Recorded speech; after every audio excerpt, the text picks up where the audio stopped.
ಸರಸ ಸಲ್ಲಾಪದಲ್ಲಿ ಕುಸುಮಾವತಿ ಪಟ್ಟಣದಲ್ಲಿರುವಂತಹ ಸಂದರ್ಭ ಇಲ್ಲಿಗೆ ಆಗಮಿಸಿದವನೇ ಸುರಪಾದ.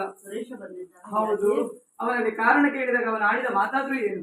ಲೋಕಮುಖದಲ್ಲಿ ಕಟ್ಟಕ ಪ್ರಾಯನಾಗಿ ಬರೆಯುತ್ತಾ ಇದ್ದಾನಂತೆ ತಾರಕದಾನ. ಆತನನ್ನು ವಧಿಸುವ ಬಗೆಯಾದ್ರೂ ಎಂದು ಶಿವ ಸುತನಿಂದ ಮಾತ್ರ ಸಾಧ್ಯ ಎನ್ನುವ ಹಾಗೆ. ಆದ್ರೆ ಕೈಲಾಸದತ್ತ ಗಮನಿಸಂತೆ ದಾಕ್ಷಾಯಣಿಯ ವಿರಹ ವೇದನೆಯಿಂದ ಶಿವನ ತಪೋಮಗ್ನಾಗಿದ್ದಾನೆ. ಅತ್ತ ಶಿವನನ್ನು ಪಡೆಯುವ ಉದ್ದೇಶದಿಂದಾಗಿ ದಾಕ್ಷಾಯಣಿಯ ಮರುಜನ್ಮವಾಗಿ ಪರ್ವತರಾಜನ ಕುವರಿಯಾಗಿ ಪಾರ್ವತಿ ಎನ್ನುವ ಹಾಗೆ ಅಭಿಧಾನದಿಂದ ಹುಟ್ಟಿದ್ದಾಳೆ. ಅವಳು ಕೂಡ ಶಿವನನ್ನು ಪಡೆಯಬೇಕು ಎನ್ನುವ ಉದ್ದೇಶದಿಂದ ತಪಸ್ಸನ್ನಾಚರಿಸುತ್ತಾ ಇದ್ದಾಳೆ. ಹಾಗಾದ್ರೆ ಅವರಿರುವರು ಒಂದಾಗಬೇಕು ಎಂದಾದ್ರೆ ಶಿವನ ತಪಸ್ಸು ಕೆಡಿಸಲೇಬೇಕು. ಇದೆಲ್ಲ ಯಾರಿಂದ ಸಾಧ್ಯ ಎನ್ನುವ ಹಾಗೆ ಹರಿನಿರ್ದೇಶನವಾದುದು ಹೇಗೆ? ಇದು ಮನ್ಮಥನಿಂದ ಮಾತ್ರ ಸಾಧ್ಯ ಎನ್ನುವ ಹಾಗೆ ನನ್ನಲ್ಲಿರುವಂತಹ ಪಂಚ ಶರವನ್ನು ಪ್ರಯೋಗಿಸುವುದಕ್ಕೆ ಶಿವನ ತಪಸ್ಸನ್ನು ಕೆಡಿಸುವುದಕ್ಕೆ ಮುಂದಾಗಿದ್ದೇನೆ. ಮುದಲಿಗಳು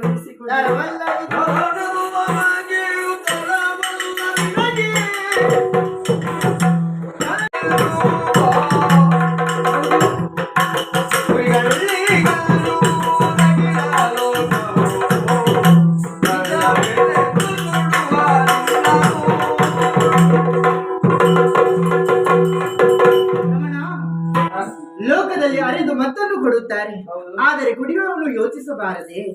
ಯೋಚಿಸಬೇಕಿತ್ತು ನೀವು. ಈ ಸಮಯದಲ್ಲಿ ನಿಮ್ಮ ಗುರುಗಳಾದಂತಹ ಮಹೇಶ್ವರ ತಪಸ್ಸನ್ನು ಕಲಿಸುವುದಕ್ಕೆ ಹೋಗುತ್ತಾ ಇದ್ದೀರಿ. ಸರಿಯಲ್ಲ ಸ್ವಾಮಿ, ಹೋಗುವುದು ಯೋಚಿಸಿ ಅಂತೆ. ನೀವು ಕೈಲಾಸವನ್ನು ಸೇರಿಕೊಂಡು ಪಂಚ ಶರಗಳನ್ನು ಪ್ರಯೋಗ ಮಾಡುವಾಗ ಅದರ ಶೋಕ ಆಗುವ ಮೊದಲೇ ಎದ್ದು ಕುಳಿತಂತಹ ಶಿವನು ಕೋಪದಿಂದ ತನ್ನ ಹಣೆಯಲ್ಲಿದ್ದಂತಹ ಕಿಚ್ಚು ಕಣ್ಣನ್ನು ತೆರೆದು ನಿಮ್ಮನ್ನು ಸುಟ್ಟು ಬಿಡಬಹುದು ಸ್ವಾಮಿ. ಅದಕ್ಕಾಗಿ ಸ್ವಾಮಿ ನಿನಗೆ ಏನಾಗುತ್ತದೆ ಎನ್ನುವಂತಹ ಚಿಂತೆ ತಾನೆ. ಹೌದು, ಚಿಂತೆಯನ್ನು ಬಿಟ್ಟು ಬಿಡು. ಇದು ಹರಿ ನಿರ್ದೇಶನ. ನನಗೆ ನಾದರೂ ನಿನ್ನನ್ನು ಬರೆಯುವುದಕ್ಕೆ ಶ್ರೀಹರಿ ಇದ್ದಾನೆ.